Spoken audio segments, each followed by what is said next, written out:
Hello, तर आज मी ताकाची कढी बनवली. ताकाची कढी बनवण्यासाठी इथे मी मिक्सरच्या भांड्यात दही घेतलं, तर 2 छोटे चमचे बेसन टाकलं आणि मिक्सरला फिरवून घेतलं. आता याच्यात पाणी टाकून मिक्सरच्या भांड्यात पाणी टाकलं आणि एका वाडग्यात काढून घेतलं. आता 2 हिरव्या मिरच्या घेतल्या, 4-5 लसूण घेतल्या आणि ते पण मिक्सरला फिरवून घेतला आणि त्याचा ठेचा बनवून घेतला. आता जे ताक बनवलं ना त्याच्यात तो ठेचा टाकला.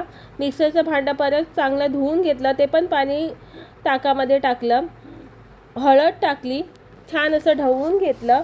आता फोडणी देऊया. तर टोपात तेल गरम करून घेतलं, राई जिऱ्याची फोडणी दिली, लसूण टाकली. लसूण आधीच टाकली होती ठेचा करताना, त्यासाठी मी कमी टाकली. आता कढीपत्ता टाकला आणि ताक टाकलं, चवीपुरता मीठ टाकलं